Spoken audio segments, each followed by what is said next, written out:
leverage various analytical tools to form suggestions on how we can reduce BART service outages. Next slide, please. So our main goal for this semester was to use information from BART's field data to see how we could improve BART operations. So our approach to handling this large amount of data was to first import it and then use field knowledge to see what specific issues we should target. Then we added in some publicly available data to gain further information about how BART operations might be impacted by other factors such as weather. Finally, we used a variety of analytical tools to help us visualize and understand our data and provide actionable insights.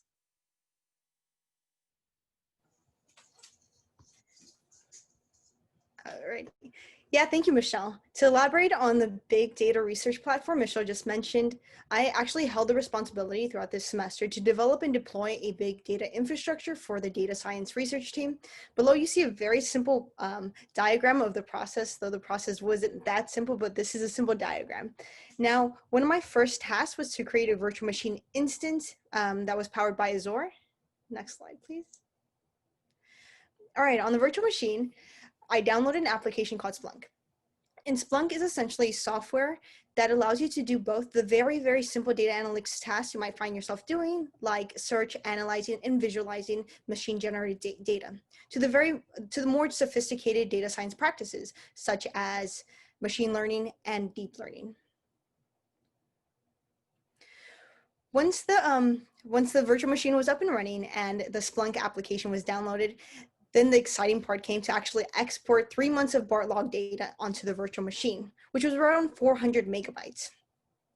However, I did encounter an issue once actually bringing into the data. I couldn't immediately transfer that to Splunk because I had to update Splunk's props.com file.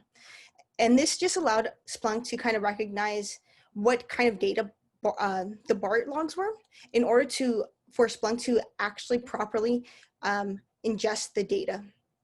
I also added monitors to each directory, which represented a BART log that actually enabled a permanent connection from the data to Splunk. Also, there's a little bit of perks that these monitors have. You can go ahead and just read the last two bullet points on that.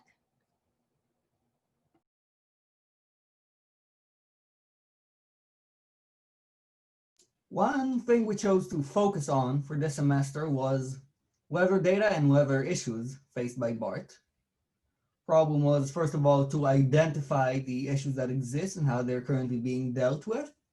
And secondly, to find data-driven approaches to improve the situation. And some of the weather issues BART faces, such as high winds, are spread all across the system, but others are more localized. For example, frost in the winter is concentrated in the north and south. Rain, also in the winter, is a major issue in San Francisco. For it rains, the maintenance crew has to sweep debris out of the tunnels and make sure the pumps are working so they don't flood. And on the other end of the spectrum, in the summer, there are high heat conditions that can cause BART equipment and trains to overheat, which is bad. And of course, there are many more issues. Just about every weather condition can cause some kind of trouble. Thanks, Nadav. So to understand some of these problems better, we held an open meeting with multiple stakeholders from BART in order to understand and explore these pain points. So the goals of this meeting were to, one, understand these pain points, and two, figure out, like, if they have this weather data, how can this alleviate some of their problems? And so from this meeting, we decided to focus on the maintenance team's pain points, and a lot of their problems could have been alleviated if they'd known, one, rainfall, which Nadav said which could flood the track tunnels that require maintenance to pump water out of those tracks. Two, temperature, which allows maintenance to see how hot or how cold their train control systems are operating at. Three, wind direction and wind speed, which informs them the possibility of debris. And four, the possibility of whether or not PG&E will post another power safety power shutoff. Next slide. So taking a closer look at one of our data sources, Open Weather Map, it's a company that's created an API that queries weather information based on your coordinates. And it's pretty similar to how weather apps on your phone get you the information that you need to start your day, right? So the forecast data is based on their own weather prediction model that has a lot of reliable data sources, including weather stations, satellite data, and even NOAA, or the National Oceanic Atmospheric Administration. The resulting data set is parsed into Splunk, and you can find more information at the link below about the accuracy of their model.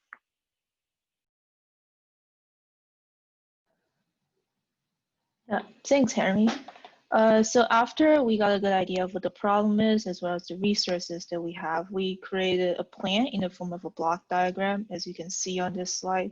Our two main goals this semester were to connect the Open Weather Map API to the Splunk, which is on the VM, as well as to create a dashboard visualizing all of the data and pain points that Henry just mentioned. Next slide, please. And so this is a prototype dashboard that we created. It has some historical data for about 5 days in the past and the current data. We do plan on implementing some forecast data as well in the future, but this is our prototype for now. And yeah, next slide, please. So some benefits that we believe can happen if we implement this dashboard into the BART system. One is that this will allow more efficient usage of maintenance staff. So if the maintenance team knows about the forecasted weather data, it could allow them to plan their schedules better, as well as deploy teams ahead of time to problem sites to mitigate the problem before it occurs, or to perform other tasks. Another impact is that it could reduce service outages, such as train delays or inaccessibility from the customers. And in the long run, we hope that this will create better customer service. Yeah, next slide, please. Yeah, so a quick recap and some next steps. Now that we were able to set up our dashboard, we have some future goals to gain further insights about our data. One action we might take is to bring in other public data if necessary, for example, tide data, to help us better correlate our BART log data and weather data. And this correlation is really important because alone, these data sets don't really tell us much, but together they could be really powerful. Furthermore, we're planning on using these insights to help BART's daily operations, and we're looking to use machine learning tools for some specific projects. Examples being autocomplete for manual shift manager logs, and then also to better detect causes of maintenance failure events. Next slide, please. So these were the goals we set out and completed this semester. So thank you for listening, and please let us know if you have any questions.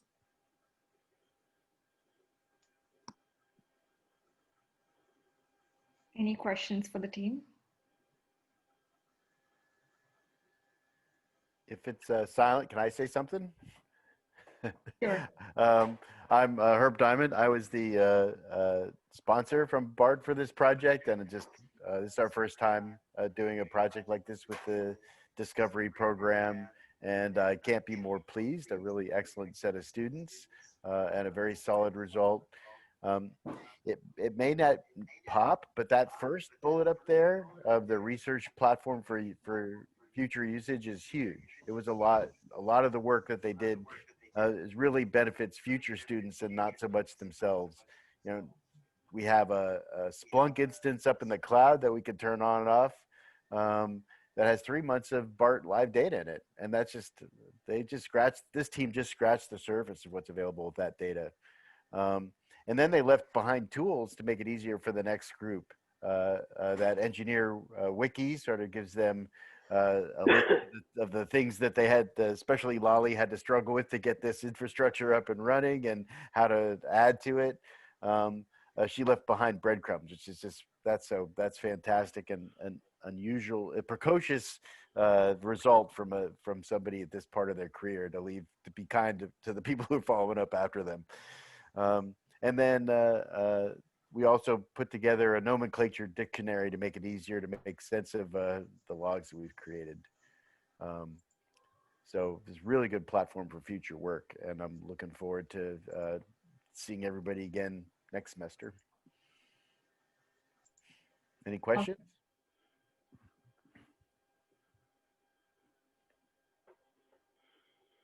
Okay, so I see there are no questions. Thank you so much. And thank you, Herbert, for such a wonderful feedback for our students as well. And yeah, we can move to the next team. And there's a clap function in Zoom if you want to use that. We can just clap together for the team. Okay, so we can move to the next team now. Is the Indigenous Brands and Social Movements team, are all the team members there? Yes. Okay, over to you then. Great. Sarah, are you sharing your slides or? Yeah, I'll screen share right now. Perfect.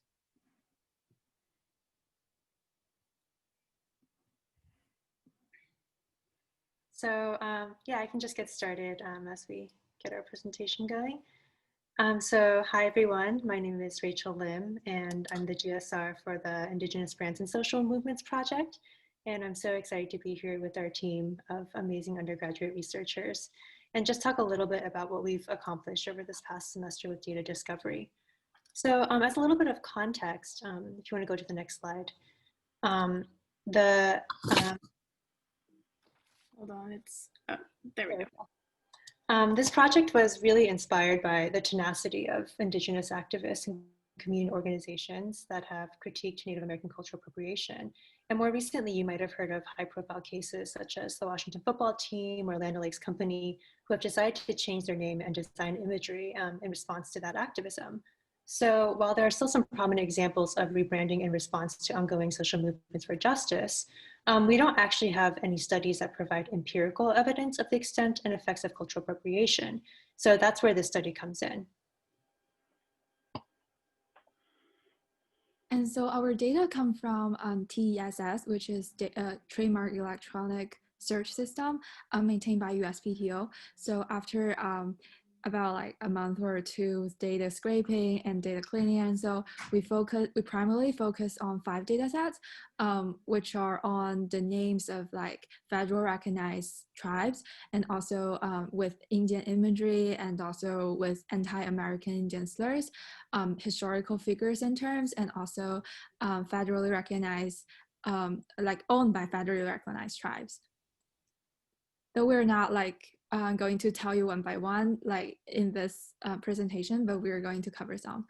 And next, today we wanted to focus on like how our research demonstrate what we are calling branding erasure, or how the appropriation of Indigenous cultural traditions, images, and names by brands contribute to ongoing erasure.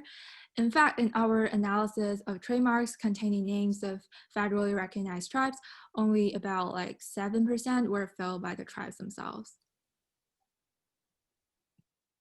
So we wanted to highlight 2 data sets containing the terms Eskimo and Navajo based on the actual Native American tribes listed here. So these graphs show the trademarks per IC code, which is the type of goods or service that the trademark was filed for. So for the trademarks on the left containing the term Eskimo, you can see that Staple Foods is the highest due to most trademarks being filed by the Eskimo Pie Corporation, which is an ice cream brand and is not owned by a federally recognized tribe. But as of this fall, actually, they did announce plans to change their name to Eddie's Pie. And then for the trademarks containing the term Navajo, the types of trademarks are closer together, with the top category being advertising and business. And we found that the top owner here was the Navajo Nation Gaming Enterprise, which is Native owned. So we actually found that the majority of trademarks for this data set, 124 out of 202, were owned by Indigenous entities, whereas for the data set, containing the term Eskimo. None of them out of 169 were owned by indigenous entities. So we just wanted to get a visualization of where trademarks are being filed with these certain terms. And so first off, looking at Eskimo, this is like a prime example of branding erasure happening. The actual tribe itself is in Alaska. However, that's not where we're seeing the bulk of trademarks being filed. They're mainly in like Virginia and New York, and that's because of the Eskimo Pie Company, as we talked about before. And so this is actually erasing the tribe's autonomy and control over their own branding and imagery just by having these other entities using their name in their trademarks. And then here's the same map, but this time with Navajo. And as we mentioned before, this was the tribe that had the most trademarks that were filed by the tribe themselves. And that's exactly what you see in this map. So the Navajo Nation had the highest amount of trademarks that were filed with the word Navajo. And so like the brand is having control of over their own brand and imagery in this sense.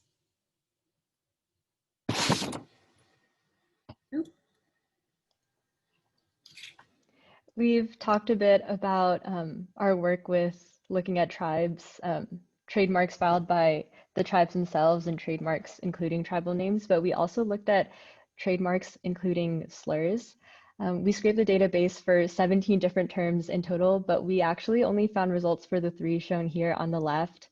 And on the right, you can see that many of the entries were actually related to one of either 2 entities, either the Washington football team or a very popular ski resort area here in California.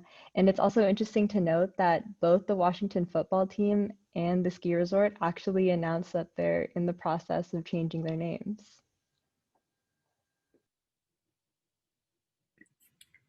So lastly, we want to highlight the fact that Native tribes themselves are still active in filing trademarks. So on this chart, we organized roughly 3,500 trademarks to display the Native tribes and tribal entities with the most number of trademarks filed. And we see that the Miami tribe of Oklahoma is one of the most active with over 250 marks filed between 1956 and 2020. So while companies are rapidly shifting away from problematic brand names, it's still important to consider how we can support American Indian tribes seeking to reclaim their cultural terms and properties. So just in conclusion, we are hoping that this study provides empirical evidence of cultural appropriation. And in terms of paths forward, we wanted to leave people with 3 possible directions for a more justice-oriented trademark practice as we think through ways in which our research might support tribes and community groups who are seeking to reclaim their cultural and intellectual property. And this is especially important because we're in a moment when companies are rebranding, and so they're therefore relinquishing claims to marks. So first and foremost, and I think that this is particularly important for non-Indigenous allies, is to continue challenging companies who are holding these appropriative and disparaging marks. Just the kind of power of that activism is something that we can see in the contemporary moment in terms of changing brand behavior and as well as producing a more equitable landscape. And second, we know from the data that some tribes are already really active in the trademark landscape, as we just saw on the previous slide. So the question becomes, why do some tribes, for example, the Navajo Nation, use intellectual property law to protect their IP while others do not? And I think this is a really exciting avenue for future research to really reach out to tribes and to figure out how law can facilitate tribal ownership of marks and their own control over how they're branded and the images that they're associated with. And we really see possibilities on building on laws such as the Indian Arts and Crafts Act, which protects Native branded cultural products. And Berkeley law professor Sonia Kachal, who's been working with us this semester, she unfortunately couldn't be here today, but she's actually thinking through some of the normative implications of this research at the intersection of law and policy and justice. And so, yeah, we're really excited about what the students produced this semester. I mean, this is a really exciting study. It's the first of its kind looking at cultural appropriation using test data. And yeah, so thank you, everyone. And we look forward to any questions.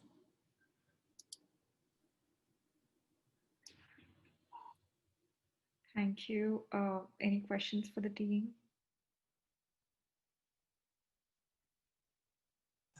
I did have a quick question, actually. I was curious, considering the work that you did with different tribes, did you guys find that geographic location or the tribe being isolated played a part in how many trademarks were filed by other people?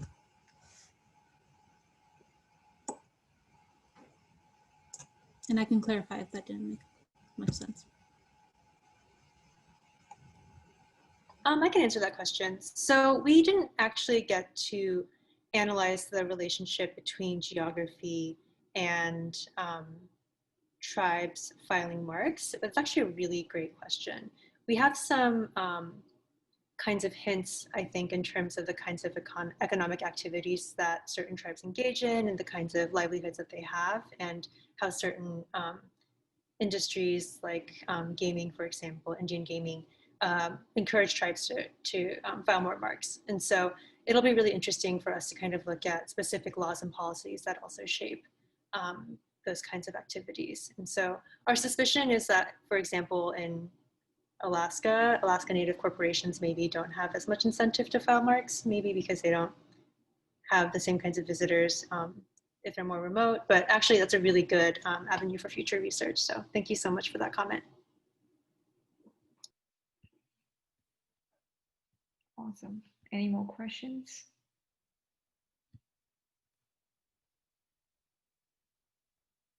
Okay, so let's just all clap for the team. Thank you so much for doing such a great job on your project. So the final presentation for today is by the team Powerside. Are you guys ready? Yeah, let me just share my screen. Awesome. Yep.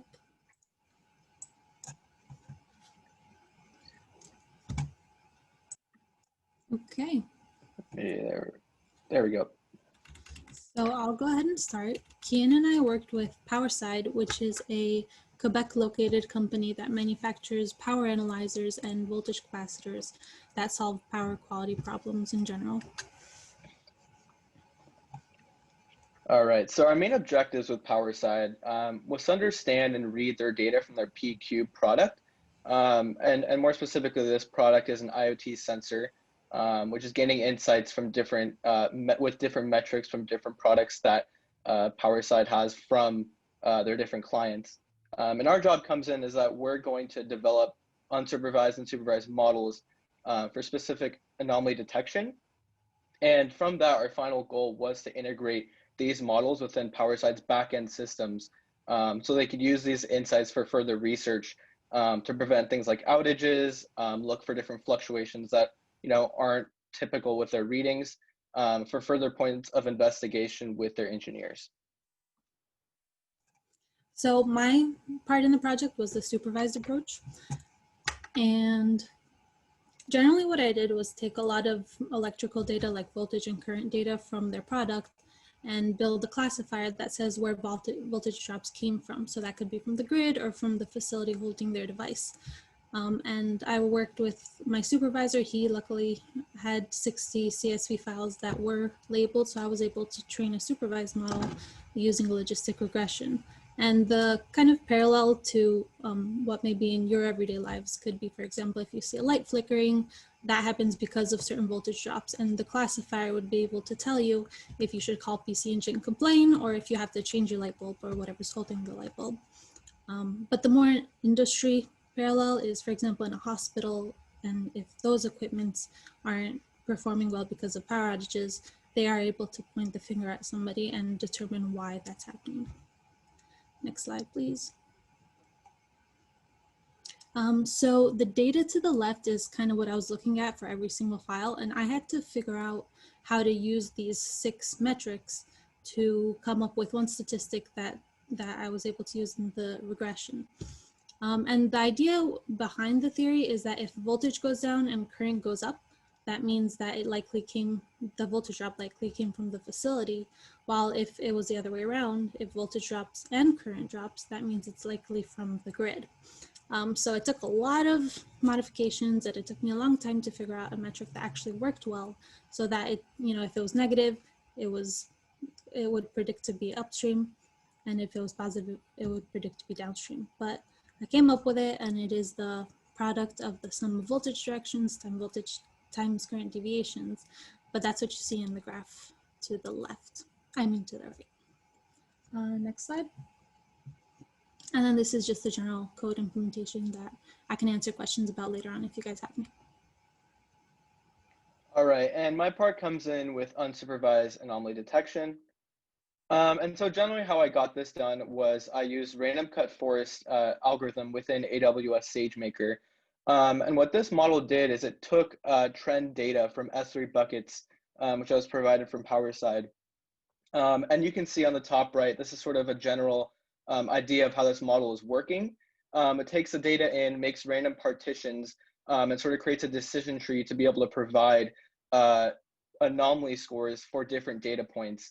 And these data points that can come in to the model can come in different forms, specifically in different dimensions. So we can work with one-dimensional data, meaning univariate data, all the way up to 1,000, which in my case wouldn't make sense. But we were using this for two-dimensional outlier detection to see how we could sort of read these readings from the trends data in 2 dimensions and understand how these different metrics, power metrics, are working with each other. So I have one example right here.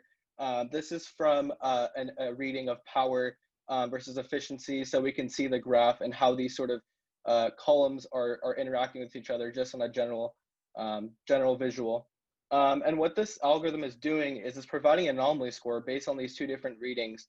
You can see in the table the different anomaly scores, the top half being the highest ones and the bottom half being the lowest ones.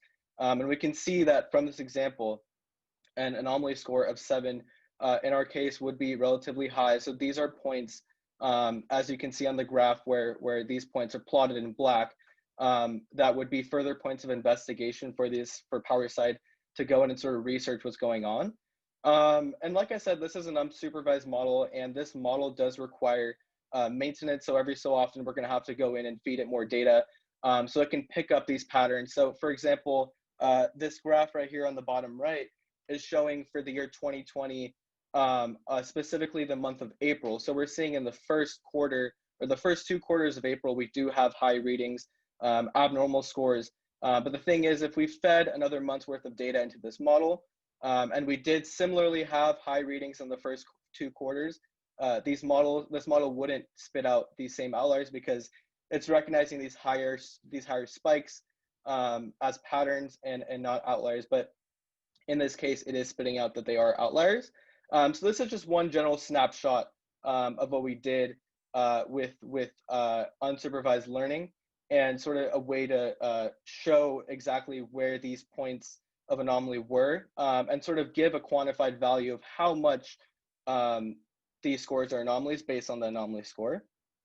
And sort of the most rewarding experience for me and Elda was the integration of these models within our backend systems, because it's one thing, to provide these models, but to see it through all the way to having it be put in their backend system was definitely rewarding. But just sort of general outline how this worked. Like I said, we get the data from S3, all within AWS, and we're taking it into SageMaker, where we are running these models. And the front end output is these warning signs, which PowerSide can use to sort of go into further points of investigation, whether it be to make sure things are running smoothly, make sure we're cost efficient, make sure we can get in before there's major damage or whatnot to a system. And yeah, so that was our project. And if you guys have any questions, we'll be happy to take them.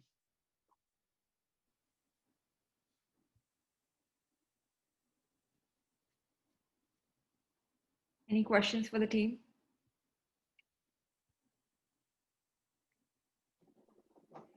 What was the toolkit that you used to build this on? Was this all in the Jupyter notebook, or where did you build this?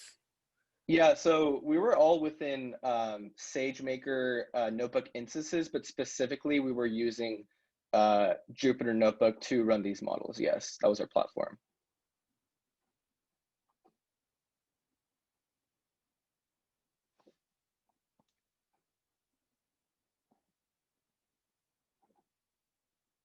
Awesome. Any other questions?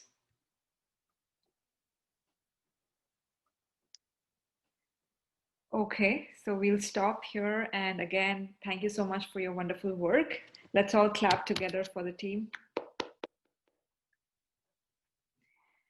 All right, so I think that's the end of our presentations. Thank you everyone for joining in and have a great evening.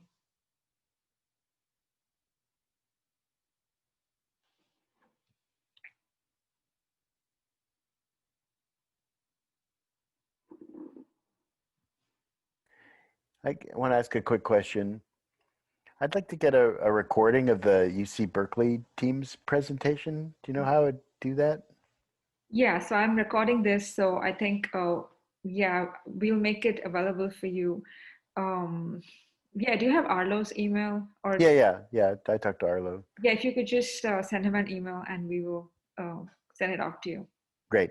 Thanks. Okay, thank you.